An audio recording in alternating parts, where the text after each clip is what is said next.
welcome everyone. I'm going to try with speaking with my Latin accent English. I hope you understand. Down there, you can hear me well? That's okay? That's loud enough? Okay, how many of you are really familiar with Billy Meier case? Okay. Somebody that knows little something about that? Okay. Because we are recording, I'm going to be for everybody, for the people that doesn't know too much and for the people that know a lot. And I'm going to use also some application in my cellular phone that help me to hear better, because sometimes you may be asking something and I cannot hear you very well. I have some reduction in my hearings. It's not a translator than the one that Billy used in once in a while. The translator for translating other languages. It's just a simple device. Okay, we're going to be talking today about the worldwide UFO controversy.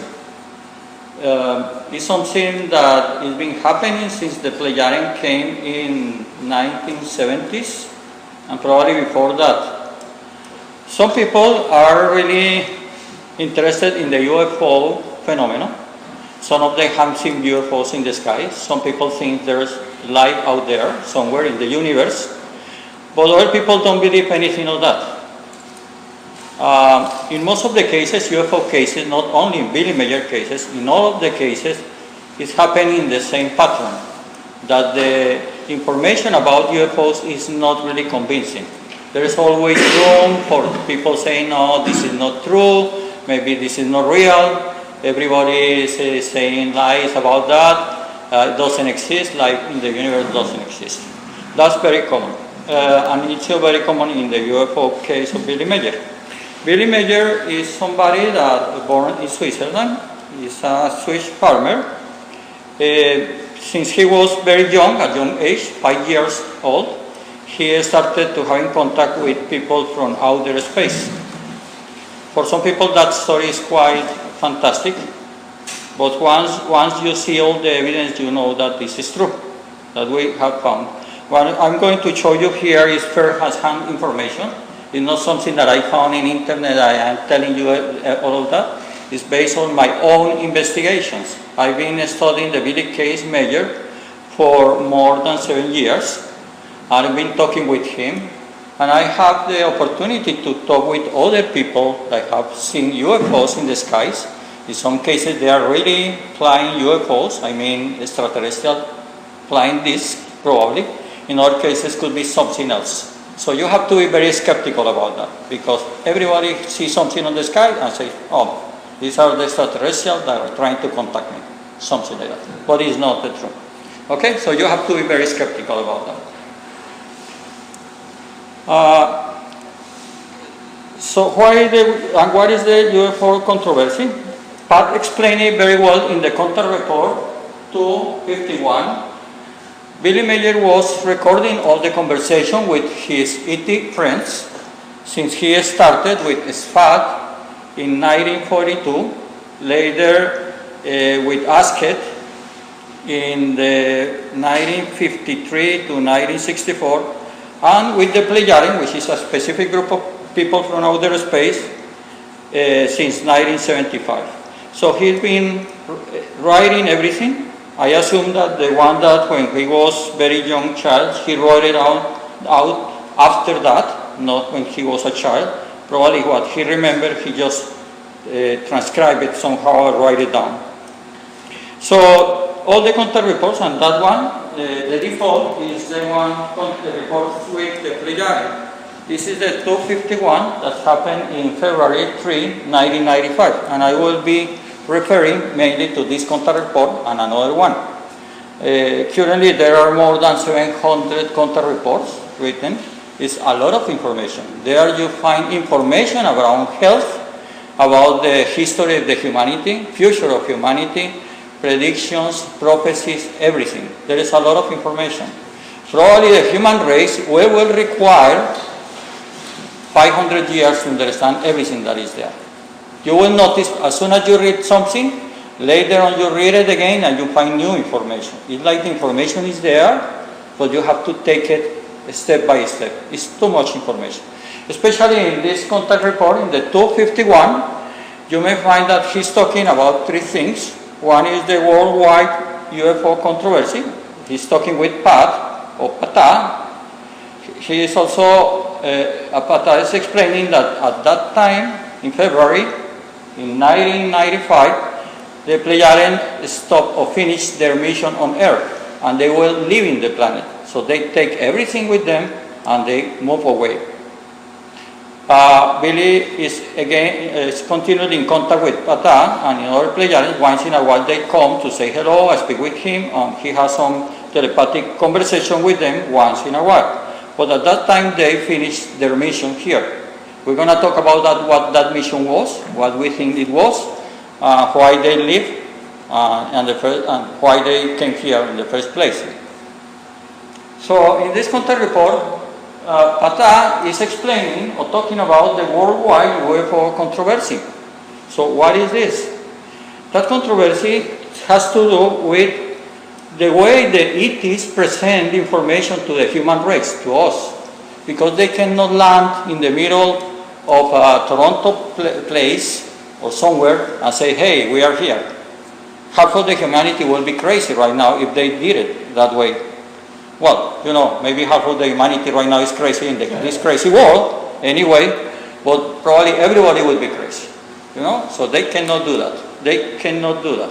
They cannot say, hey, here we are, especially because we are not ready to accept their existence and many truths that are related to our past and our future. So it takes time. So this is a transformation process. I'm going to explain why I'm here making this presentation. It's about my personal experience. I am an engineer. I am an amateur astronomer. I have been watching the sky for more than 30 years. I was the president of Amateur Astronomy Association in Colombia, South America, for a couple of years. And I built telescopes, and I how to build observatories. I know all the constellations in the sky. And I have seen the sky for many times, for a long time. Not watching UFOs. It was not my primary purpose, because I want to study astronomy, and my background is more technical and more logical than some kind of mystic background. So I am very skeptical, I am very scientific in my formation as an engineer. But I saw, or I have seen UFOs at least a couple of times. Something that I cannot explain is something made by the human beings, not even by a military type of device doing the funny movement, something that I cannot explain by any other ways. And I have been also talking with people that have seen UFOs because of my hobby or the study that I've been doing in astronomy. I took some astrophysics and astronomy courses in Colombian Planetarium, an observatory, the National University, and I have some information on that. So some people came to me and say, hey, I saw something the other night, what was that? So many people is coming to me. And I have been talking with 4 people that have been talking with ETs. 4 people, one of them is Billy Meier, and another 3. Some of them from South America, another one from the United States. So what I'm talking is my conversation with these people that have a conversation with an ET.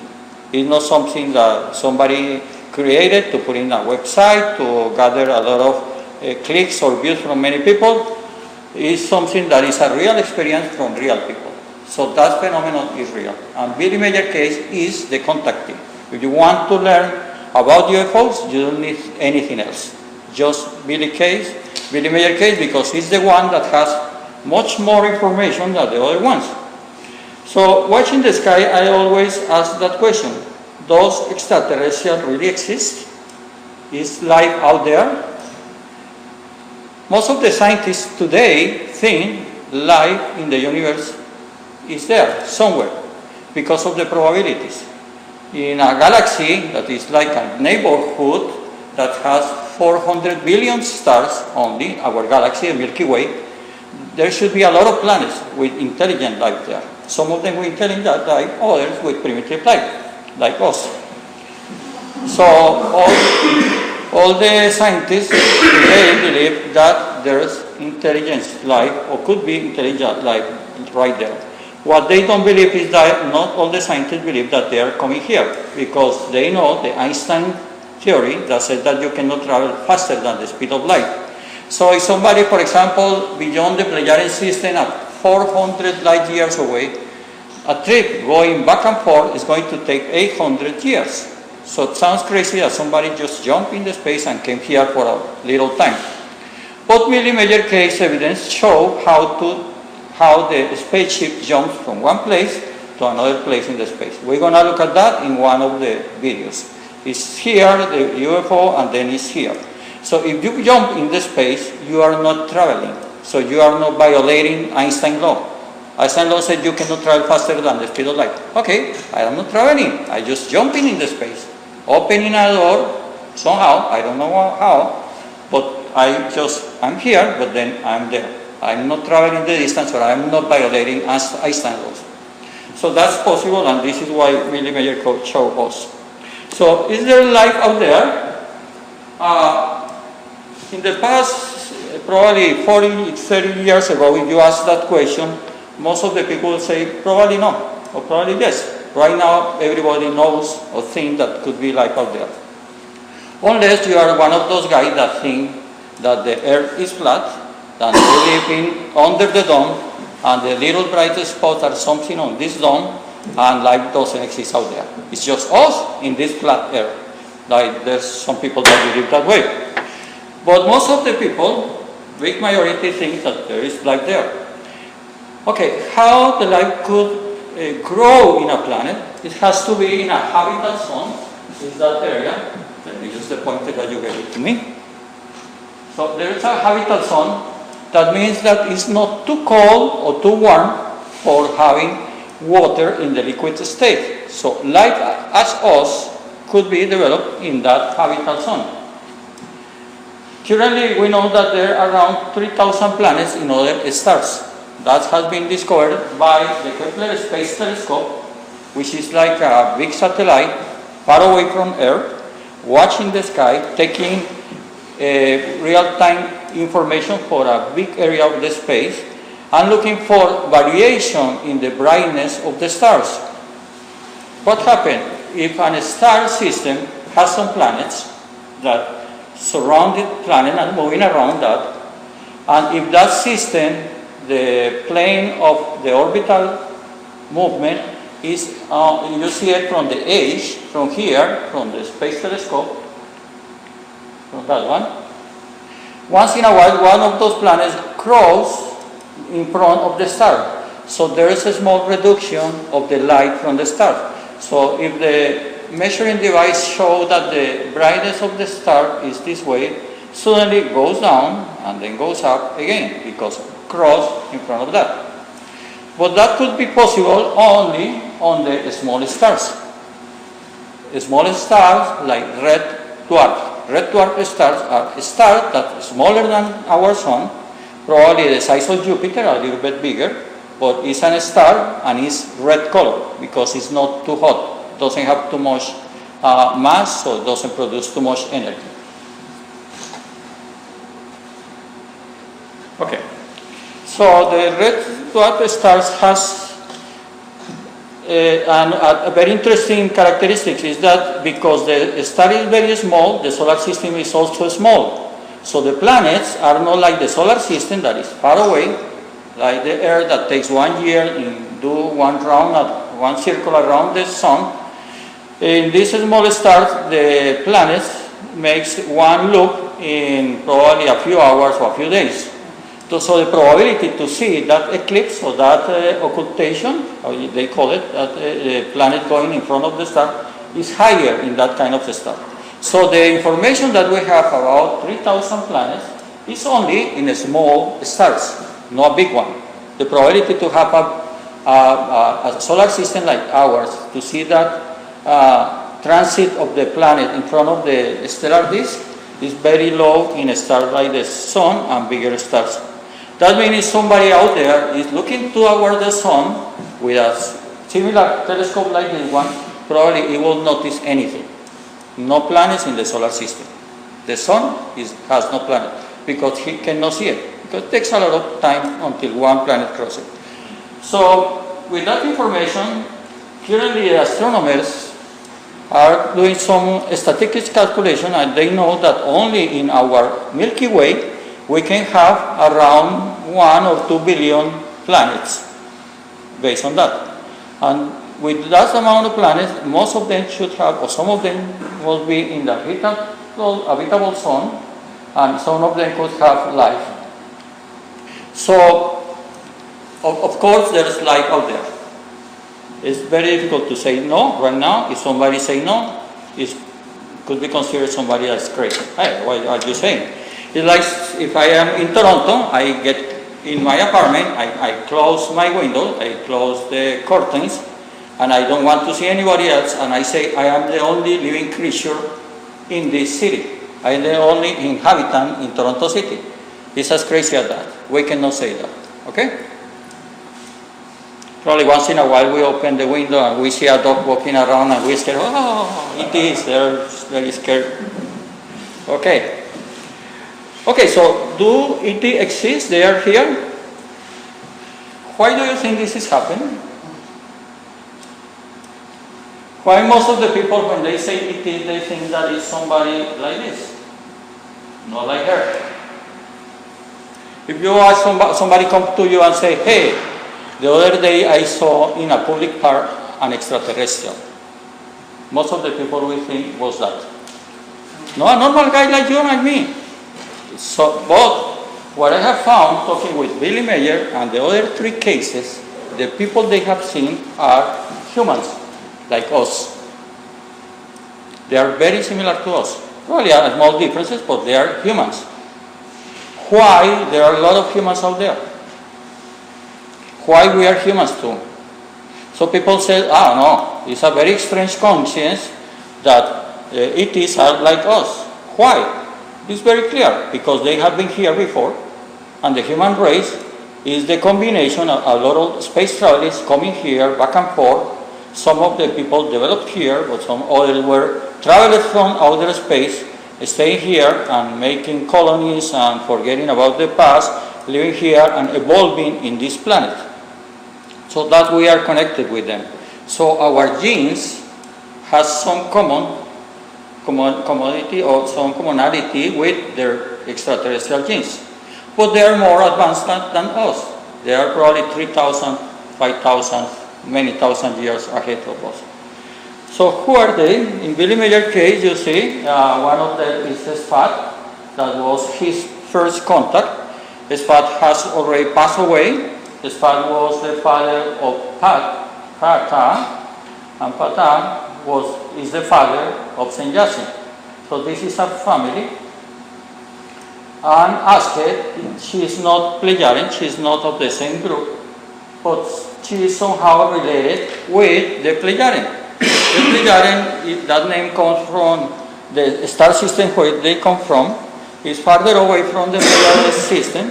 I think it's 80 light years away from the Plejaren system. It's not in the Pleiades itself.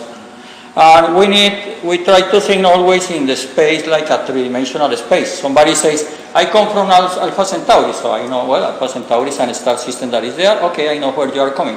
But we have to think that probably they are talking in 4 dimensions, not in 3 dimensions. And the 4th dimension is the time.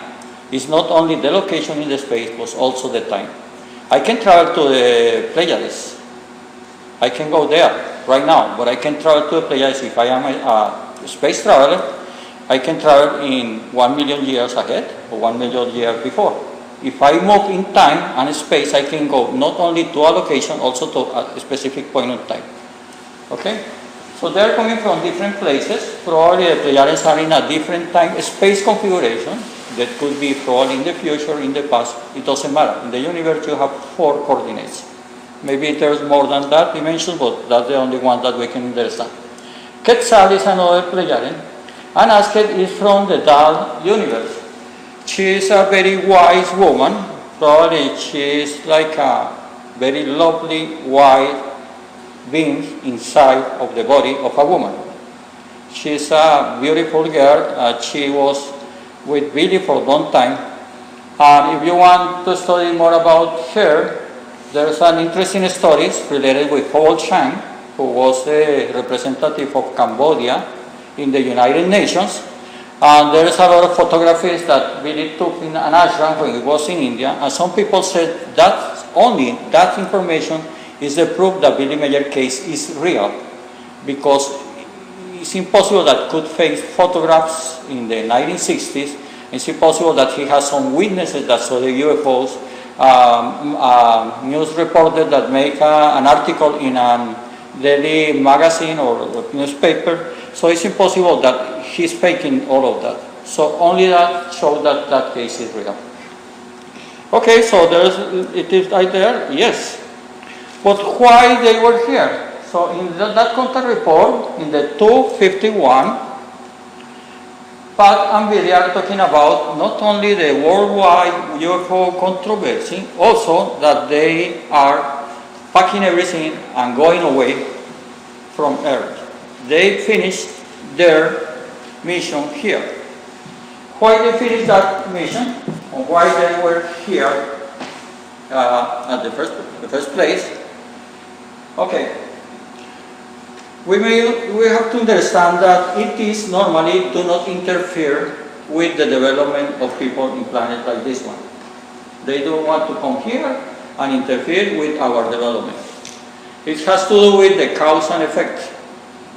The cause and effect says that you will learn from the consequences you are causing.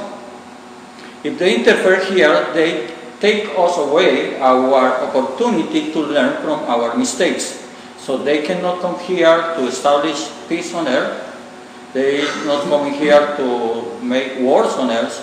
They only here because they want to give spiritual teachings for our development. You may find that UFO in Billy Meier case is the opening door, but what is really important in the Billy Meier case are the spiritual teachings. Is what telling us who we are and how could be better human beings. So why they were here? If there is some kind of policy of no interference, like the Prime Directory in the Star Trek. Are you familiar with that, the Prime Directory in Star Trek? Did you watch Star Trek movies? Prime Directory is you cannot interfere with civilization that in a lower advanced level than us. So there's some kind of Prime Directory that cannot interfere because we have to learn from our own mistakes. So why they were here? Because there was an ET group from the Pleiadian system that established here a long time ago, and they stayed here. Somehow they were isolated, and they were living in the Giza pyramids. I'm not going to talk more in detail about that. You can read about the Giza intelligence in the Billy Meier contact notes, and what they were doing when they left. At this point of time, they were no longer here on Earth. So what happened is that the future events of the Earth that has happening from 1995 is something that we need to live for ourselves. We have to be responsible for everything that is happening now. So it's up to us to make this planet a better place to live, or we can have also the choice to destroy this planet. It's our choice. Probably destroying the planet is going to be very terrible. Probably some of us that are here have been living in the past very long ago in another planet that we destroyed, and we are having another opportunity to do it fine this time. I don't know. Anyway, so they were here because there was ETs, Pleiadian people, human beings from the Pleiadian system that were interfering with the human race. They caused a lot of problems. So the Pleiadian itself feels responsible for that. So they came here to solve or reduce the impact of what they caused. As soon as they did it, they get away. They still keep in contact with Billy. Once in a while they visit him, but they are no longer here. In general, the ETs are not the guys that are coming here and talk with somebody. So they do it just to probably wake up the conscience of some people, just do some quick appearance in public and then go away. But they will not interfere. They are very smart, they should be very intelligent. It's not enough to not get in contact with us at this point, because we are too violent and they are very intelligent. So they say, oh no, I better don't go there. So that's why they should say. Okay, what happened in Billy Mayer case, and it's happening in most of the UFO cases, especially in Billy Mayer case, is that there is a lot of evidence that show it's real, but there are also evidence that show it is not real. You see, there is a lot of skeptics. You go in internet and you find a lot of skeptics talking or saying that Billy Mayer case is not real. And so you wonder if it's real or fake, but your first reaction, if you see it, if some of you have seen Billy Mayer case for the first time, you say, no, this is not real. This is something funny. This is all fabricated. For example, the energy chips. This was a special group of beings that came to visit Billy at his place. They are energetic beings, little ones, half energy, half matter, that they came together, they just joined together, and they, with their conscious, they create a spaceship that is made of energy, and they travel in space-time. It sounds crazy, right? You say, what? What? People that is half energy, and they join together, and they create a spaceship with their consciousness, and they travel everywhere. That was the space beings that came in these energy chips. Fatah explained, Billy Mayer, that the spaceships from ETs are three types. The first type are the metallic one, is technology, chips, technology, computer, so it's metallic, like this that you know, like the Pleiadian one. There is also the energy chips that is made of energy, so their chips are energy that move in space, and there's a third group that is from biological spaceship. So people that are very advanced and they know a lot about biology, they create some kind of trees and plants and everything, and they construct a spaceship made of that. It's very interesting to find somebody in Mexico that said that he was in contact with ETs, and he said that the spaceship looked like a tree. It has a lot of trees inside, so it's quite interesting and quite strange. So it's a confirmation of what Fatah says. So in this case, it was an energy. But is real or not? Some people say it's a double exposure. Double exposure is that I take my camera and I take a picture of a lamp or something very bright, and in the same negative, I take a picture. So for example, I can do the ghost effect.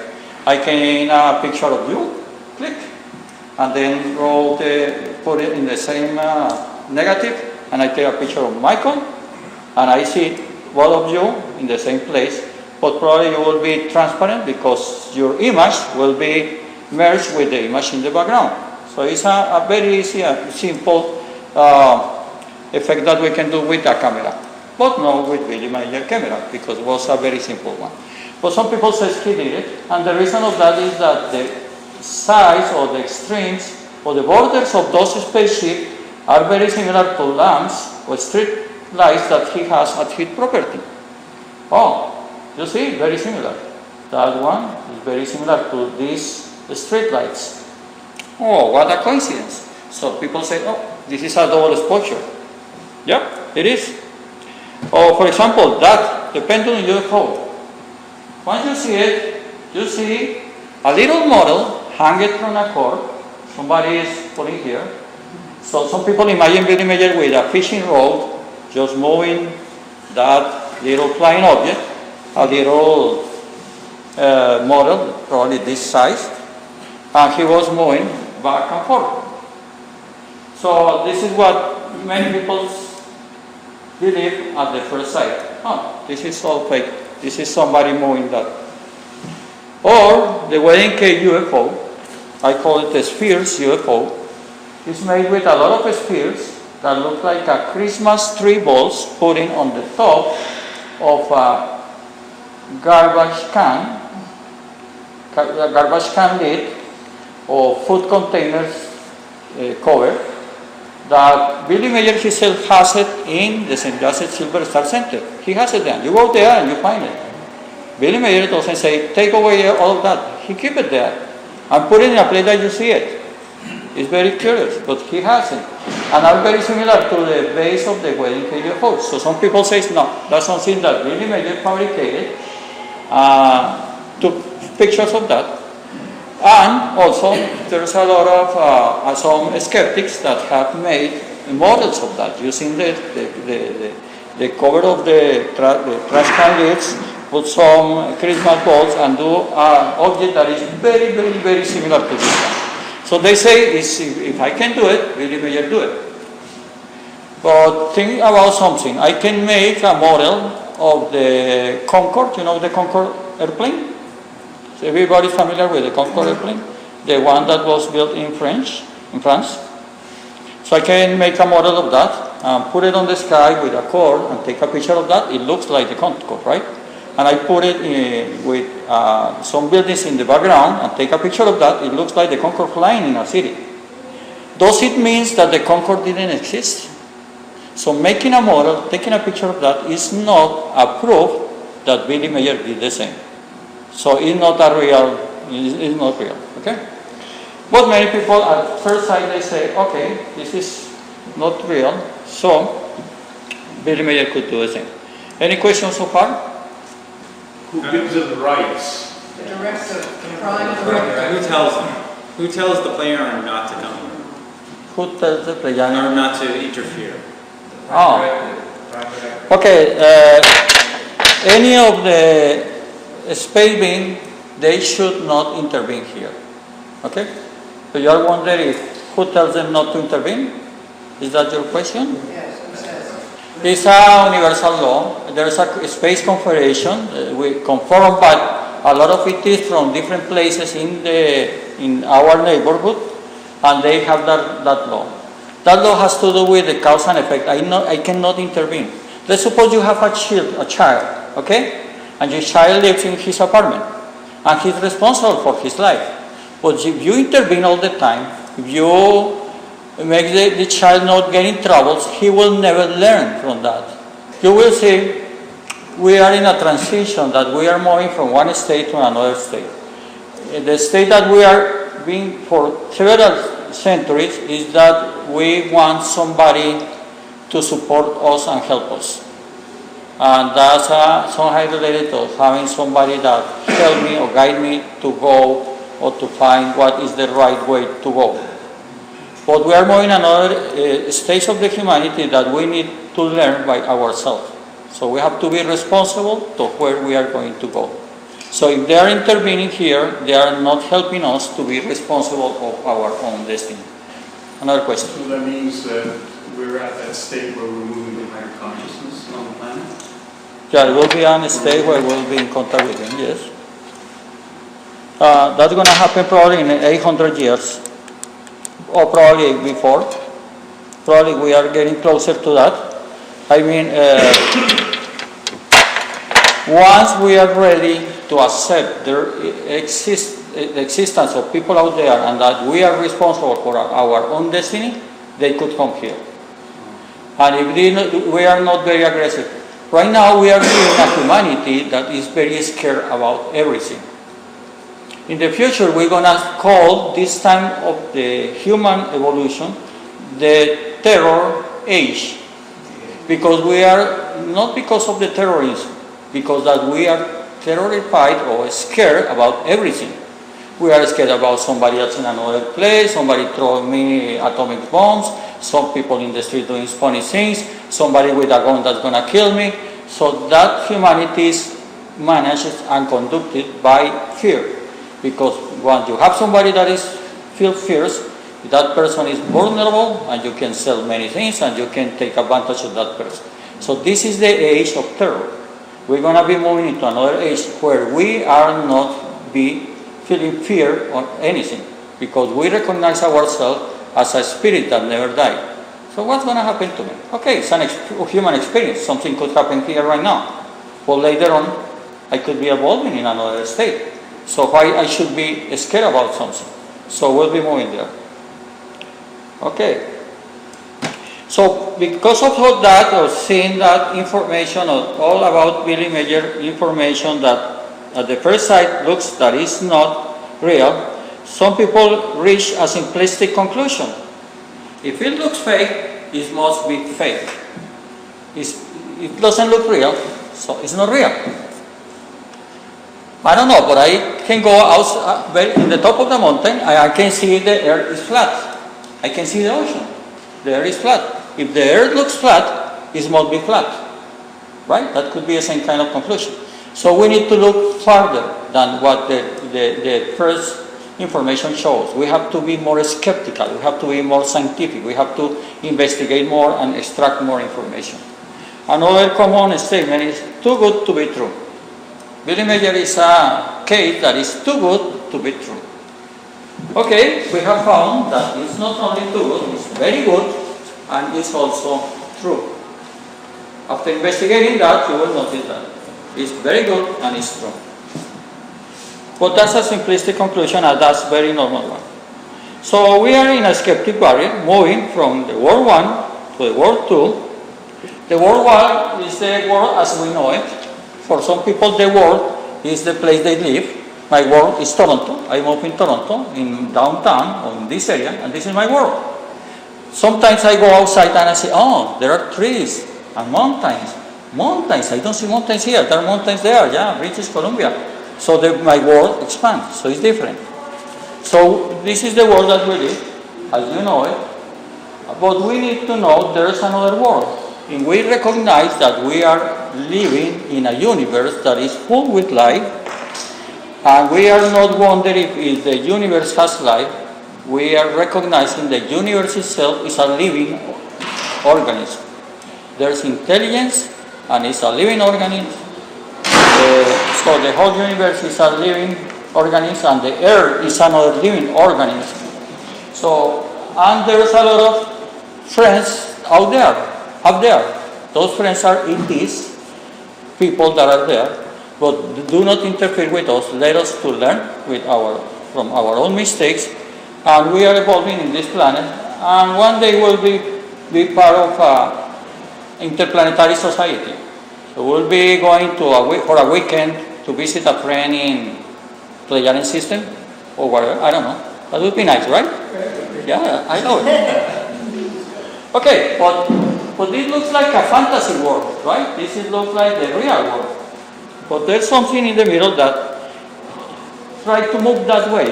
Billy Meier case tried to just move from here to here, to recognize who we really are, to recognize what was our past, what could be our future. Billy Meier talked about prophecies, predictions. What he's saying is to help the world to be a better place to live. But there's something in the middle that don't let us see beyond. It's called the skeptic barrier. The skeptic barrier is the barrier that all the skeptics put there. They say, oh, no, don't believe that. Billy Meier case, oh, that's not true. Don't look at that. This is not real. Don't look at that. So the skeptic barrier is maintained by the skeptics every day. You go to internet and you find a lot of people saying, oh, it's not true, and this is the evidence. But something that people do not really realize is that the skeptic barrier was constructed by the ET themselves. They did it. They created it. The skeptic barrier is the worldwide UFO controversy. They make it because it's going to help us in our development. It's necessary. What? You are telling me that we cannot know so much about the ETs because the ETs themselves put a barrier there that don't let us see it? That's what I have learned. Yes, it is true. And it has a very good purpose behind that. We're going to be talking about that. So, Pata is talking about the worldwide UFO controversy. And you see part of the same contact report, the 251. But he's also needed that he's so current with the desired intended outcome. Is everything planned before Billy Meier even born? They planned the exact moment, the perfect moment that they were coming here in the 70s and make all the demonstration and taking pictures. You know, Billy Meier was not authorized to take some pictures. There's one anecdote, I guess, or something happened once that he took some pictures and Sebiase, that was close, noticed that he did it without an authorization. and he tried to destroy his camera. I don't know how she did it. She sent a beam or electronic impulse or whatever, but she was trying to destroy the film and everything that was there because he was not authorized. He has to put the camera in some position and have to leave it there. And the demonstration, all the photographs was set on purpose. Okay? Everything was planned from the beginning, from a long time ago. So it's happening the desired result. And also is having additional now urgent and needed results in the future. The future is now. When I think we recognize that they did it and the purpose of that. That's the main message of that. They did it, but there is a purpose that we need to recognize why they did it. I am creating some expectation here, you know? Okay. How are you? Do you want to have some break?